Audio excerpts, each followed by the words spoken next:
Geórgias de Leôncio comparou o efeito da fala sobre a alma ao efeito das drogas sobre o corpo. Assim, como diferentes drogas trazem à tona os diferentes humores do corpo, alguns interrompendo uma doença, outros a vida, o mesmo ocorre com as palavras.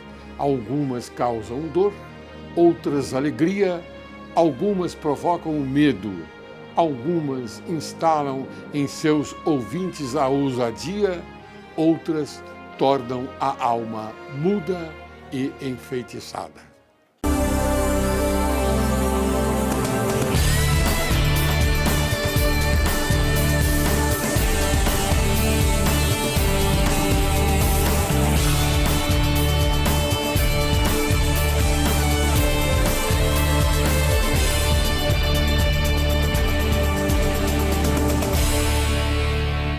Texto de Antônio José Ribas Paiva.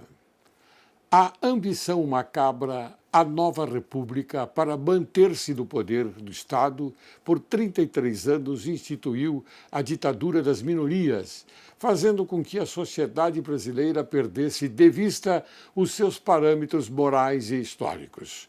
O resultado foi genocídio do povo, mais de 10 milhões de brasileiros massacrados pelo crime e pelo desgoverno.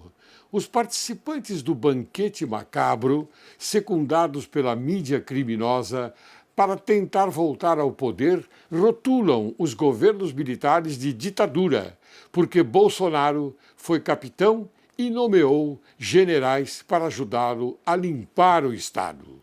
Ora, durante o combate ao terrorismo urbano e rural, vencido pelos presidentes militares, morreram em combate cerca de 200 combatentes e 280 terroristas. Ou seja, a ação do Estado foi cirúrgica, com o mínimo de baixas possível.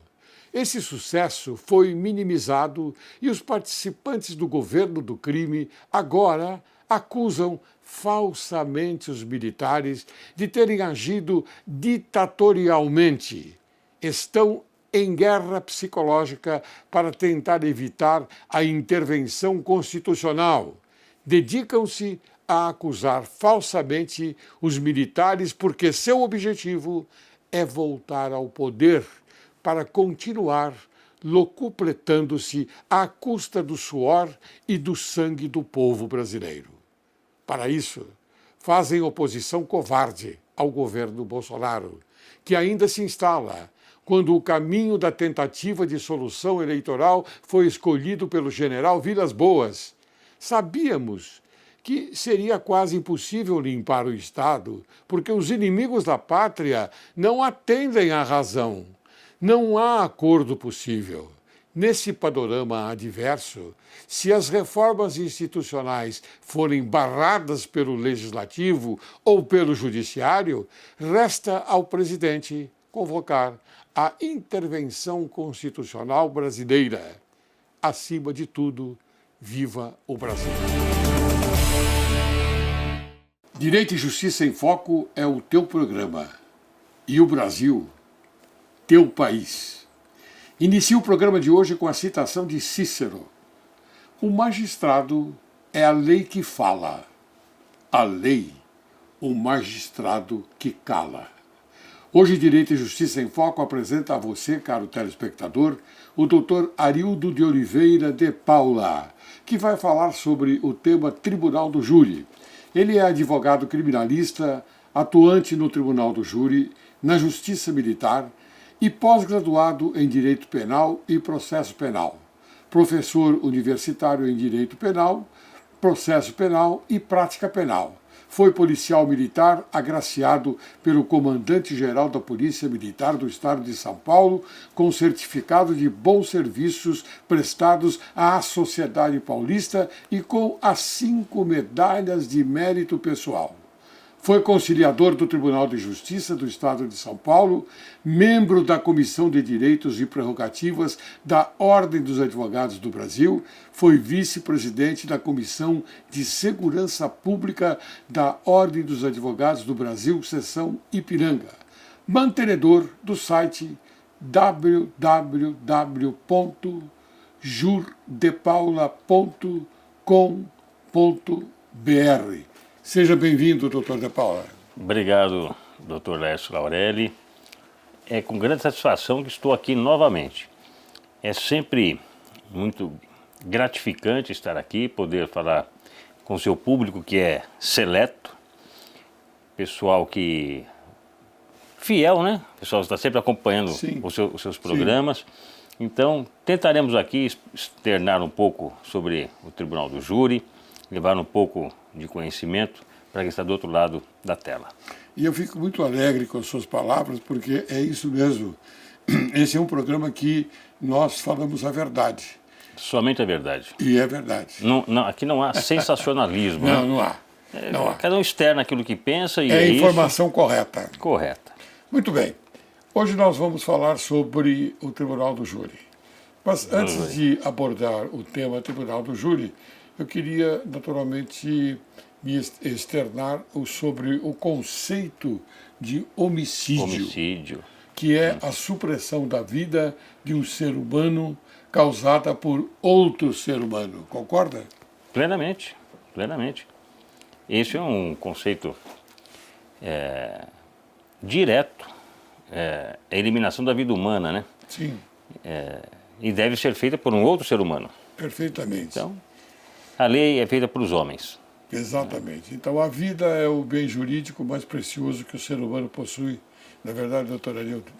E, portanto, quando ocorre um crime doloso contra a vida, podemos entender que tal circunstância merece um revide legal. Esse revide legal eu entendo que, aliás, eu retirei de um livro onde eu pude conseguir a ilustração de um juiz de Memphis, da Filadélfia, onde ele aplicava esse revide legal. Dizia ele sobre o revide legal. Então, no sentido de uma pena, até a pena pode ser máxima, pode ser mínima, pode ser máxima, mas ela pode ser até qualificada. É isso? Isso. O homicídio doloso qualificado, a pena vai até 30 anos. Sim. De 6 a... de 12 a 30. De 12 a 30. Homicídio simples, de 6 a 20. De 6 a 20. Por crime, por homicídio, né? Sim. Então, dependendo as circunstâncias que se desenvolvem os delitos, mais de um homicídio, a pena pode passar dos 60 anos. Apesar dele... Ficar preso no máximo 30. Há uma confusão, né? As pessoas, mas foi condenado a 200 anos. Não. Tudo bem, ele pode ser condenado a 1000 anos. Claro. Mas ele só ficará preso no máximo 30 anos. Mas o artigo 75, se não me engano, do Código, da parte geral do Código Penal, já prevê que o máximo de pena, de cumprimento, da execução da pena, é de 30 anos. Uma coisa é a condenação, outra coisa é o cumprimento da pena. Outra coisa é o cumprimento da pena. Muito bem. Doutor, quais são as denominações de homicídio? Simples, qualificado, qual mais? Homicídio, os dolosos, né? Sim. O simples, que é aquele que é somente o caput lá do artigo 121 do Código Penal, matar alguém. Simples. Temos os qualificados. Os qualificados, para quem não sabe, é aquele que a pena acaba sendo maior. Parágrafo 2º do artigo 121. Isso, acaba sendo maior, tendo uma maior reprobabilidade por parte da sociedade. Isso pode variar de acordo com o meio de execução ou o motivo do crime. São as duas coisas que acabam majorando a pena. Motivo torpe, fútil, isso. E aí cruel. Aí temos as qualificadoras subjetivas, que são aquelas que a razão pelo qual o agente resolveu praticar o crime, é o que ele acha, motivo fútil, motivo torpe, ciúme, vingança. Sim. E temos as qualificadoras objetivas, que são aquelas, o meio de execução, meio cruel, asfixia, explosivos, etc. Emboscada, recurso que dificultou a defesa da vítima. E essas são as qualificadoras objetivas. Então, temos esses dois tipos de qualificadora. Temos também o homicídio privilegiado, Sim. que é aquele que o agente pratica homicídio mediante relevante valor social ou moral ou após injusta provocação da vítima. Sim. Todas essas, quanto às qualificadoras, seja ela objetiva ou subjetiva, e homicídio privilegiado, deve ser levado ao conhecimento dos jurados. Quem decide se o crime é de fato qualificado, biqualificado, triplamente qualificado ou se é privilegiado, quem decide isso é o Conselho de Sentença, Sim. através de quesitos, são perguntas feitas aos jurados. Isso quando no plenário do júri, né? Lá no plenário do júri. Porque antes há uma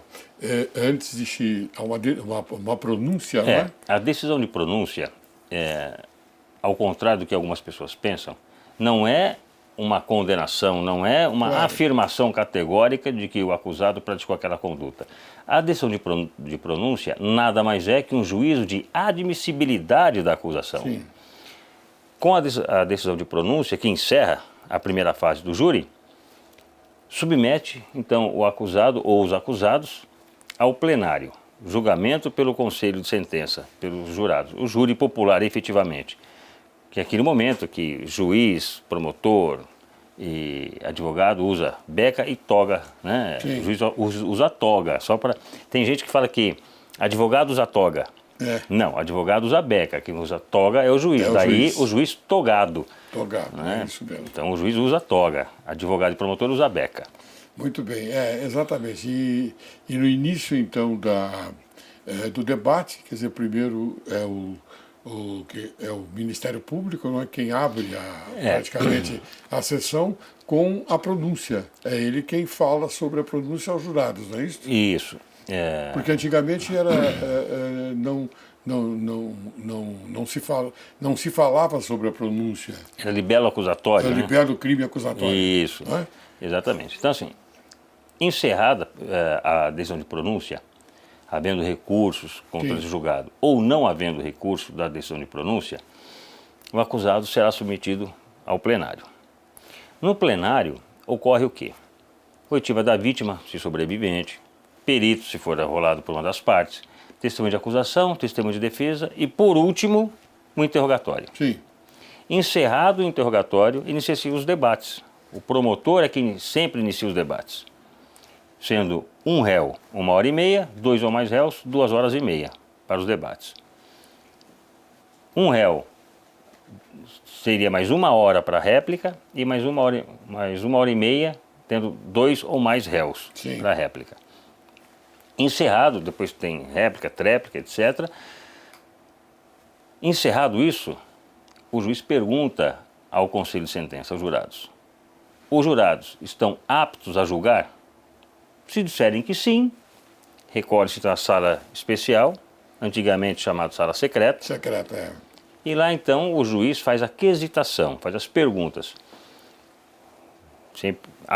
Formula os quesitos. A grosso modo, o primeiro trata-se da materialidade, se morreu mesmo aquela pessoa. O segundo quesito, se quem matou a pessoa é o acusado. E um quesito obrigatório, que veio com a nova lei, não muito distante, a pergunta fundamental: os jurados absolvem o acusado? E aí há uma coisa interessante. Se os jurados vai absolver por perdão judicial, mas o perdão judicial é discutido nesse momento? Nesse momento, é dentro desse quesito. Sim. Isso se a defesa levantar essa tese durante os debates. Então, se vai absolver por perdão judicial, clemência, piedade, dúvida, ou por reconhecer que não foi ele, enfim, por qualquer razão que os jurados queiram absolver, é dentro desse quesito. Sim. Né? Ou se os jurados entenderem de que não foi o réu, se a tese for negativa de autoria, deve responder não no segundo quesito. Se foi o acusado quem atingiu a vítima, deve responder não, na tese negativa. Tese de absolvição, por legítima defesa, por alguma excludente de ilicitude ou culpabilidade, ou até a questão da dúvida, que a dúvida só favorece a defesa, deve responder dentro desse quesito. Como você tocou no termo piedade, eu me lembrei agora de 3 situações que a gente poderia até entender como homicídio privilegiado, que seria a Eutanásia, em primeiro lugar, que pode ser considerado um homicídio privilegiado por estar classificado como piedoso, por isso que eu me lembrei Sim. dessa parte. Não é? A ortotanásia, que pode ser considerada também como homicídio piedoso, faz-se ocorrer quando deixando o médico de ministrar os remédios que prolonguem artificialmente a vida da vítima. E a distanásia, que é a morte lenta sofrida de uma pessoa, prolongada pelos recursos que a medicina oferece. Certo. Então a gente pensa, como a gente trabalhou muito nessa parte do júri, já faz alguns anos, e hoje é interessante conversar com um expert no assunto como Obrigado. você, porque aí eu vou me lembrar daquilo que a gente fez, e procurar também os escaninhos, para que a gente possa esclarecer alguma coisa. Então eu pergunto se seria uma excludente de ilicitude fundada no consentimento do ofendido ou de seus familiares. Olha, a eutanásia, ortotanásia e a distanásia não tem essa previsão, essa capitulação no Código Penal. Sim. Quem praticar uma dessas três condutas incorre num crime capitulado no artigo 121, denominado homicídio. Homicídio. Né? Pode ser considerado um homicídio privilegiado. Pode ser. Por relevante valor social ou moral, né? Sim. Praticou aquela conduta por piedade ao seu ente querido que está ali em fase terminal. E dentro desta conduta, os jurados podem entender que, embora ele tenha praticado o crime de homicídio, merece o perdão. Porque a pena que porventura recair sobre o acusado é inócua. Porque o sofrimento que ele passou de perder o ente já é o suficiente. Porque como você falou no perdão judicial, Isso. eu me lembrei que a gente poderia tocar nesse assunto Não, também. perfeitamente. E com certeza também deve ter sido a dúvida de muitos telespectadores muitos também. telespectadores, exatamente, porque, veja, quando ocorre a distanásia, ela me dá um pouco de arrepios pelo fato de que pode, nesses casos, haver até um abuso de médicos e familiares por interesses escusos. Pode haver, nós nunca sabemos, né? Pode haver. E comprovando isso daí, aí sim, deixa de ser um homicídio privilegiado Sim, e vai para um homicídio qualificado. claro. Motivo fútil, motivo torpe, recurso que dificultou a defesa da vítima, enfim. Certo. Aí é uma causa de majoração da pena. E deve ser. Sim. Assim deve ser. Havendo. Já não se trata mais do tema distanásia, e sim de um homicídio qualificado. Exatamente. Por interesse escuso, seja financeiro, seja Sim. por questões amorosas, que também pode acontecer. Enfim, então, essa questão foi muito bem observada pelo senhor. Parabéns, parabéns.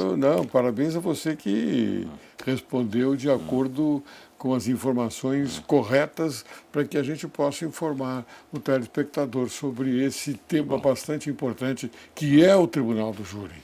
O Tribunal do Júri é algo fantástico. Quem não teve a oportunidade de assistir, sugiro que vá. É livre, pode ir assistir, não precisa se identificar nem nada. Me diga uma coisa, ainda nesse primeiro bloco, você tem alguma peculiaridade para que a gente possa informar o telespectador de um fato em que você viveu no Tribunal do Júri como um erro judiciário, alguma coisa desse sentido? Tem. Um dos casos, talvez o mais emblemático que eu tenha atuado, foi um caso em que quem matou a vítima foi uma testemunha de acusação. Parece coisa de filme, mas aconteceu, de fato. O doutor Ricardo Toledo, um grande advogado criminalista, ele fez a primeira fase do júri. Fez a primeira fase.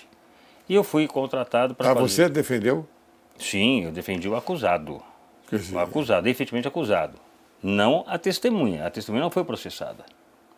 A testemunha só entrou como testemunha de acusação. Somente isto. E o doutor Ricardo tentou provar, durante a instrução, da admissibilidade do... tentou, recorreu da decisão de pronúncia, fez o que pôde fazer. Mas, ao meu sentir, o Ministério Público, o juiz-presidente delegados, desembargadores, ministros fecharam os olhos. E ao meu sentir, um erro crasso. Que só foi descoberto no plenário do júri. Só no plenário. A própria acusação juntou um vídeo. É bem verdade que a qualidade do vídeo não era das melhores, mas dava para identificar pelas vestes que quem efetivamente teria levado a mão até o peito da vítima, a vítima morreu com uma facada no peito, e no momento que a vítima cai. Não foi arma de fogo. Não foi arma de fogo. Inclusive, esta testemunha, que foi quem matou a vítima, no seu Facebook, fez um post da seguinte forma: sabe por que prefiro facas? Porque as armas não nos deixam sentir as pequenas sensações. Nossa. Ele gostava de ver a vítima agonizando. Mas espera um pouquinho, esse fato ocorreu antes do júri ou depois do júri? O que? Esse fato do Do Facebook? Não, foi antes do júri, eu juntei no processo. E esse homicídio restou impune. Por que restou impune? Porque quando do homicídio, essa testemunha era menor de idade. Quando do julgamento, ele já era maior de idade. Logo, não pode ser processado mais. Sim. Dos crimes praticados na minoridade penal. Então, o crime restou impune. A única coisa que eu consegui foi que os jurados reconhecessem o crime de falso testemunho desta testemunha. Sim, e você absolveu o Foi réu. absolvido. Neste ponto, restou a justiça. Agora, quanto ao homicídio, infelizmente, restou a impunidade. Quer dizer, evitou-se um erro judiciário, então. Evitou-se o segundo erro, né? Sim. Porque o primeiro já ocorreu, que foi a impunidade desse homicídio. Sim, de todo o processo, né? Durante todo o processo. E se o réu fosse condenado, seria um segundo erro. Além de um culpado solto, teríamos um inocente preso. Sim. E o que Beccaria já afrontou isso daí, enfrentou isso aí várias vezes. Então, assim, seria uma afronta isso. Claro. Então, graças à equipe, que trabalhou com muita dedicação, conseguimos trazer à luz a verdade dos fatos e os jurados se convenceram diante das provas apresentadas em plenário. Muito bem, eu quero cumprimentá-lo aqui perante as câmeras do Direito e Justiça em Foco por você ter evitado um erro judiciário. Eu e a minha equipe, né? Sem a minha equipe Sim, não sou mas ninguém, você né? é um excelente advogado Obrigado, criminalista. É por isso que eu trouxe aqui, para que a gente pudesse conversar e passar as informações corretas para a sociedade brasileira. Obrigado, E essa é uma informação bastante boa, porque é um exemplo para que os nossos grandes advogados procurem observar melhor, não é, os temas que se apresentam para a defesa, porque você observou, você foi buscar através de uma investigação de defesa, Sim. não foi? Exatamente. Nós vamos falar depois como é que o advogado deve atuar, e aí eu explico melhor como é que funciona essa parte. Muito bem. Eu vou chamar um pequeno intervalo, Combinado. tá bom? Combinado. Você aguarde que logo, logo retornaremos.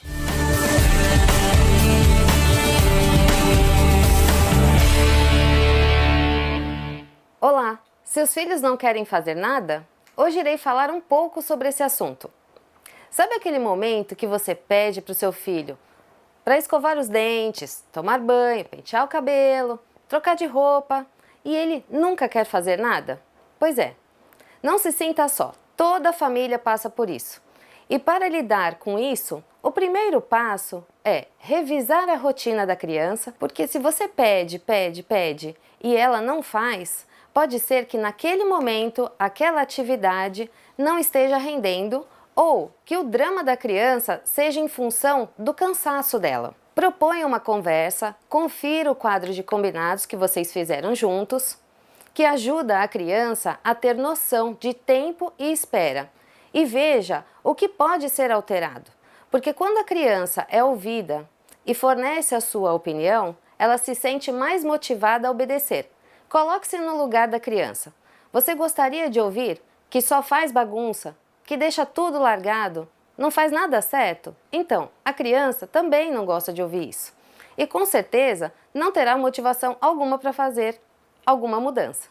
Convide seu filho para ajudar a colaborarem dentro de casa e colocar as coisas em ordem, transformando esse momento em algo mais cooperativo, explicando os motivos e exemplificando se for necessário. Olhe para você e reflita. Isso é fundamental. E se pergunte: eu estou ficando brava por algo que fará bem para a criança, para o meu filho, né, no caso, ou porque eu quero que seja tudo do meu jeito e no meu tempo? Pense nisso. Obrigada e até o próximo programa.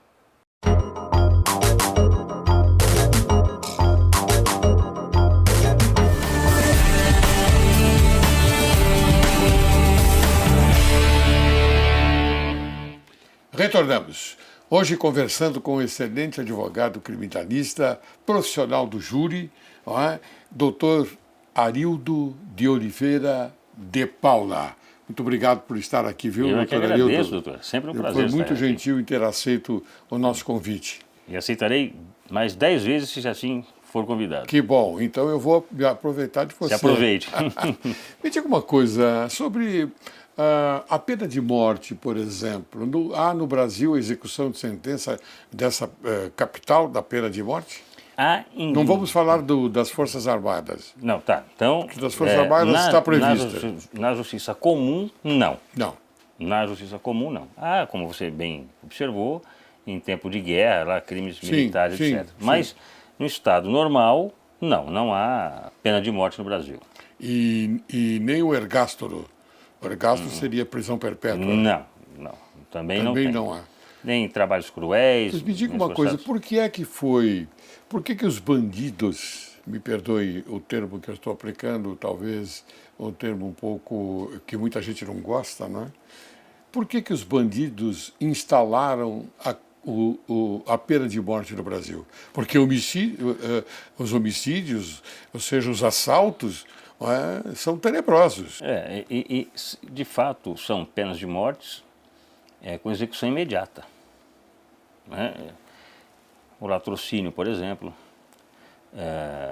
homicídio, aqueles que realmente causam repulsa, né? Sim. Sem qualquer motivo justificante. Isso daí vem, né, da história lá, do comunismo, etc. Então, assim, já vem de longa data.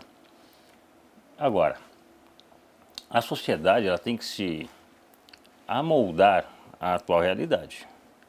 Eu acho que precisa, sim, ser revisto a nossa legislação quanto a esses crimes de extrema gravidade. Porque crimes hediondos, né? Senão acaba colocando tudo dentro do mesmo cesto. Sim.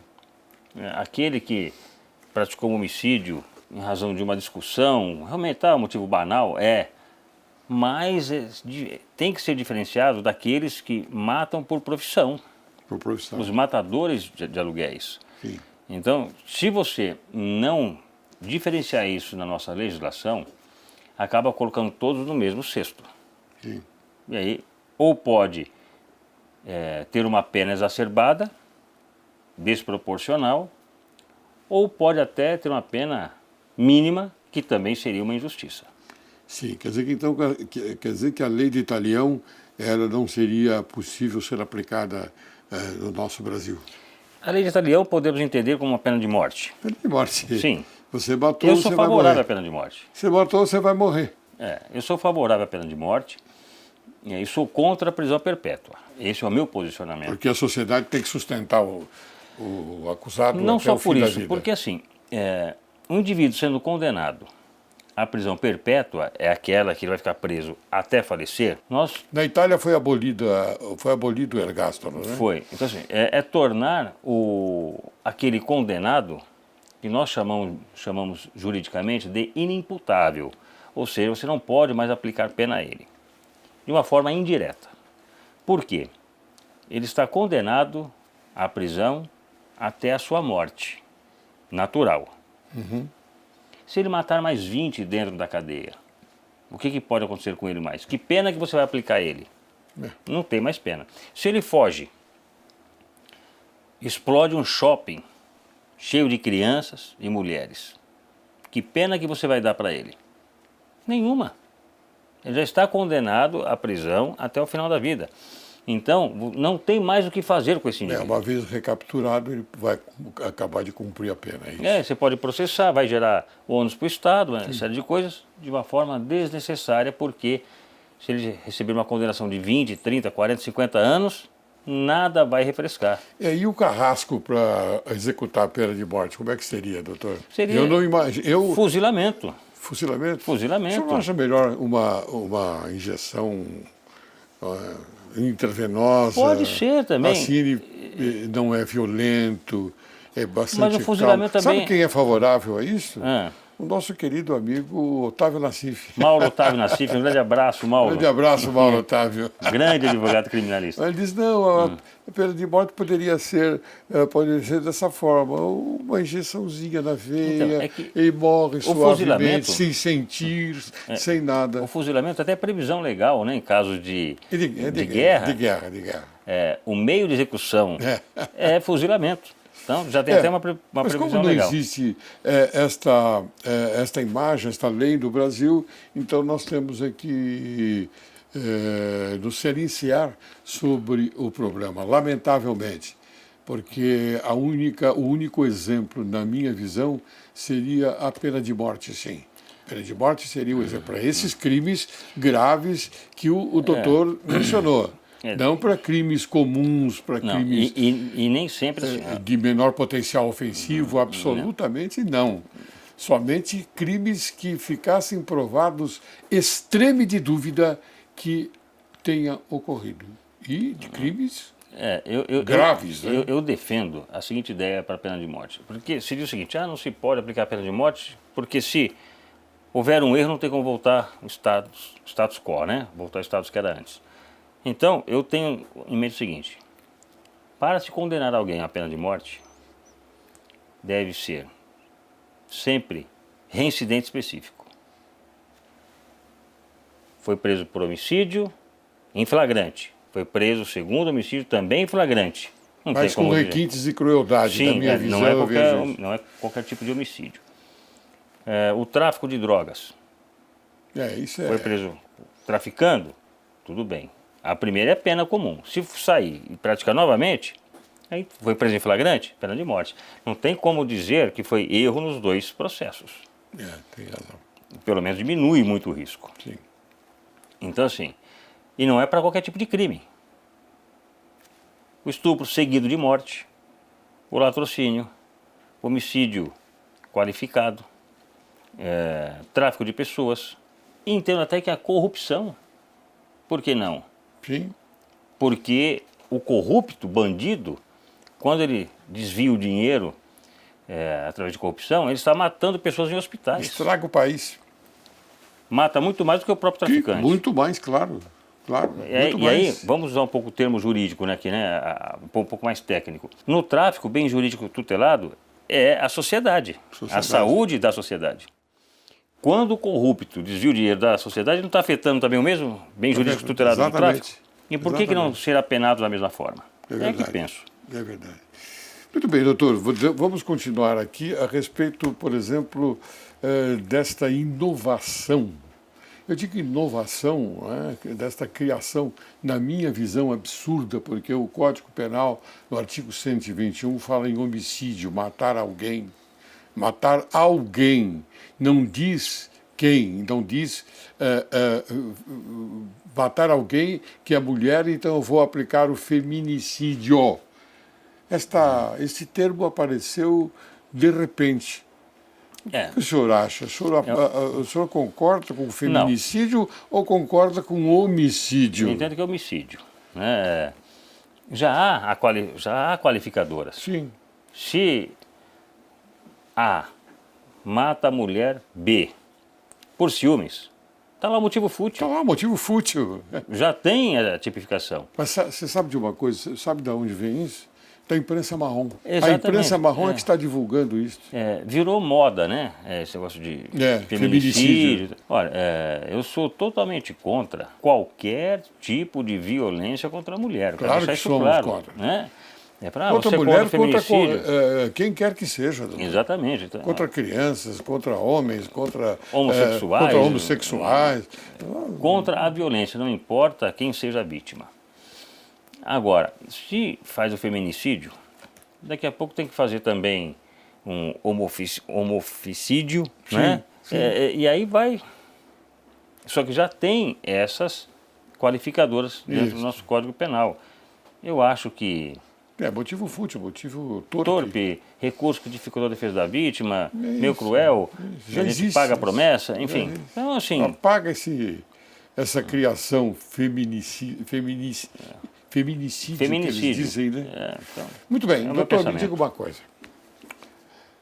Diretamente falando a respeito do júri, do plenário do júri. Plenário. Como um advogado deve se preparar para o plenário do júri? Inicialmente, ele deve estudar o processo de capa a capa. Ler todo o processo. Há quem diz que atua no júri, infelizmente isso acontece, o advogado ele lê, geralmente, a denúncia, a decisão de pronúncia e o interrogatório do réu. E vai fazer o júri desse jeito. Não analisa perícias, laudos, nada. Não faz confronto de depoimentos, porque temos que analisar o que a testemunha está dizendo. Sim. Toda testemunha tem um ânimos para condenar ou para absolver. 90% das testemunhas são assim. E você deve, então, analisar qual é esse ânimos. E através dos depoimentos, confrontos de depoimentos, que se deve chegar a essa conclusão. Até para que em plenário você saiba o que perguntar para a testemunha. Né? Claro.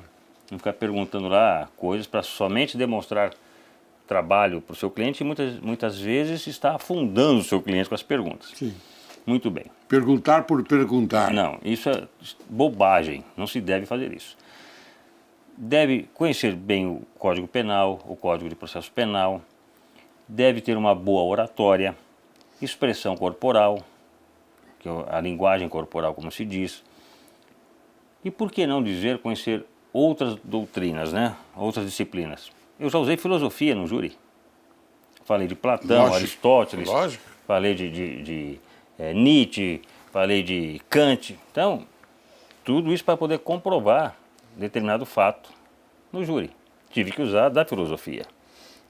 Tá certo. Explicando, inclusive, o que era o amor, né? Segundo Claro. a teoria de Platão, Aristóteles, Nietzsche, Jesus Cristo, inclusive, Sim. né? Então, vim trazendo o conceito de amor. O grande mártir da humanidade foi Jesus Cristo. Exatamente. Então, o tribunal do júri é um conjunto de coisas, doutor. Não é só conhecer o processo, o Código Penal, o Código de Processo Penal. Isso é muito pouco para se fazer um tribunal O do júri. advogado tem que ter um conhecimento mais amplo, não é? Tem que ter uma certa cultura, pelo Hoje, por menos. exemplo, eu trago no meu editorial um personagem que viveu 485 anos antes de Cristo. Gorgias de Leôncio. De Leôncio. De Leôncio. Isso eu não conheço. Então, ele era um sofista. Sofista. Então eu trago hoje no meu editorial, porque nós temos, a nossa obrigação é transmitir cultura. E isso é muito bom. E a cultura está lá atrás, no passado. Exatamente. Homens que viveram há 480 anos antes de Cristo. E essas... Aristóteles, Então, né?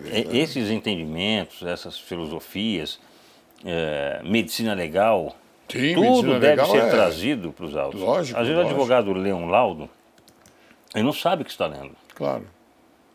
Então ele deve Tem se que preparar. interpretar. Tem que interpretar, saber o que efetivamente quer dizer o laudo. Me diga uma coisa, doutor, e o que um advogado não pode fazer no plenário? Ofender pessoas. Eu acho que isso daí é o mais degradante, tanto para o advogado quanto para o promotor de justiça. Sim. A guerra deve ocorrer sempre no campo das ideias, não no campo das pessoas. O promotor defende uma tese e a defesa defende outra tese. Claro. Ataque às provas. Agora, E não ataque as pessoas Não, que ofender. defendem ou acusam as provas. não. O promotor tem o direito de pensar o que ele quiser sobre a prova. Claro que tem. Assim como o advogado também tem o Claro. direito de pensar o que quiser sobre a prova. A prova é... O júri é soberano. O júri é soberano. Então cada um apresente as suas teses ao conselho de sentença, deixa ele decidir. Sim. Por quê? Terminou o júri, acabou a guerra. A Claro. guerra no campo das ideias. Claro, tem razão. Parabéns. É isso Então, mesmo. terminou ali, o promotor ganhou o júri, dê os parabéns a ele, porque Parabéns. ele foi convincente. Sim. A defesa ganhou o júri, o promotor, entendo eu, que deve parabenizar também o advogado. Agora, às vezes ocorre na sala especial, porque assim que quando Pelo sai... menos a sociedade esteve presente para fazer aquela justiça. Decidiu Hã? se há uma injustiça ou não na Eu digo a condenação. sociedade pelos 7 jurados. Sim, se há uma condenação ou uma absolvição errônea, não é o promotor quem fez, nem o advogado. Claro, São o conselho de sentença que condenou ou absolveu. sim. Então cada um externou as suas teses. E assim deve ser. Agora, já aconteceu na sala especial, que é quando acaba a votação, que lá já se sabe se está condenado ou absolvido, o promotor fica com raiva de mim, porque o réu foi absolvido. Ele me encontra nos corredores do fórum e às vezes me vira a cara. Não tem porquê disso. Certo. Né? Eu acho que isso daí é se apequenar. Sim. Me diga uma coisa, doutor, eu queria até fazer uma observação aqui, porque há advogados que iniciam a defesa já no inquérito policial, não é? E já atuam no processo criminal e depois então atuam também no plenário. Queria que o senhor me dissesse se é importante, não é, essa trajetória de defesa. Olha, é de extrema importância Sim, ter um advogado especializado no início de tudo, seja na esfera civil, trabalhista, criminal. Vamos nos ater à parte criminal, que é o assunto aqui.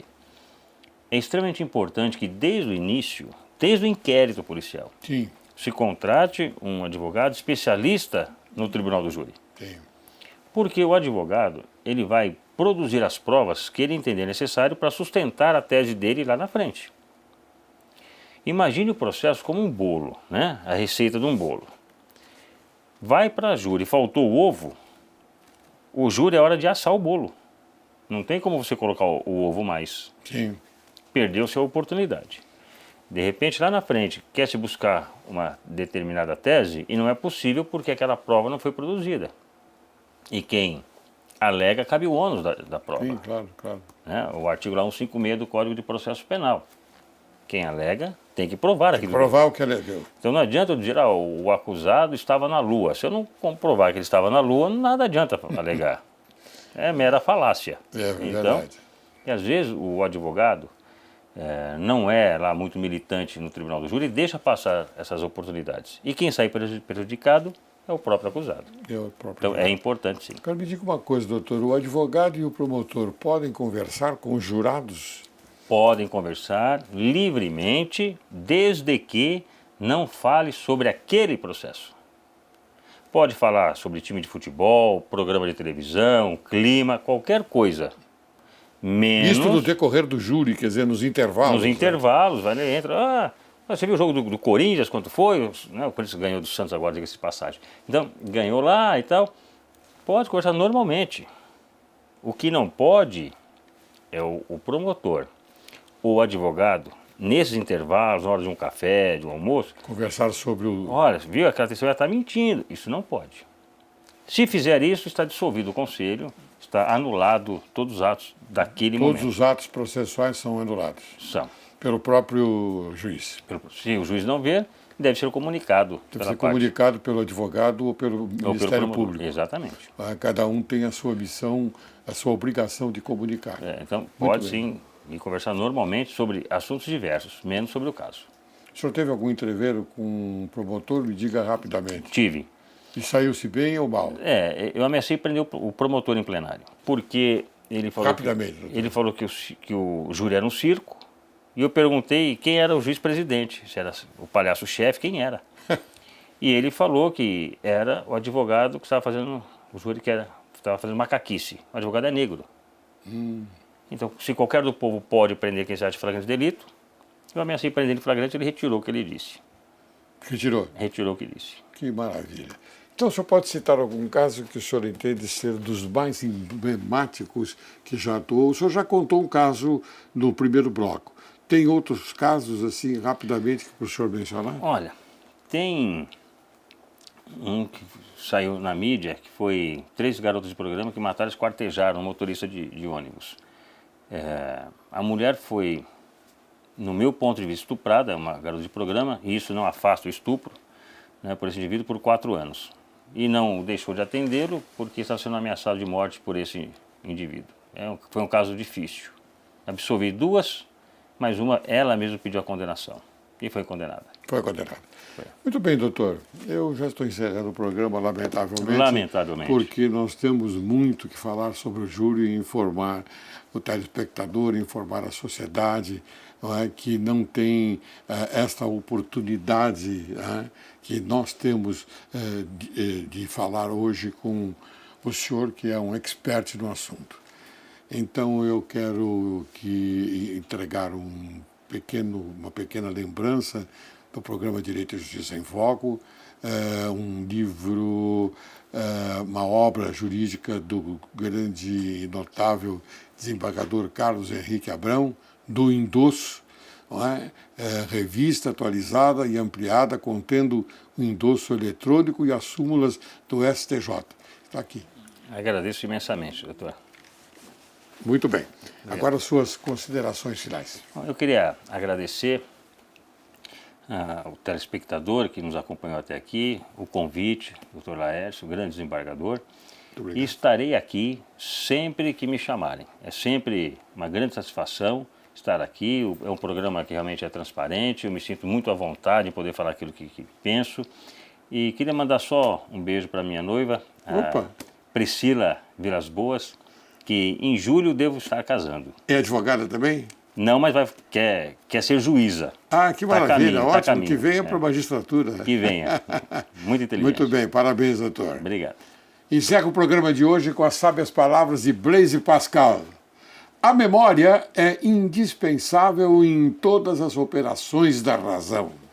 Quero agradecer muito a presença do eminente e culto doutor Arildo de Oliveira de Paula, que apresentou para nosso conhecimento o tema sobre Tribunal do Júri.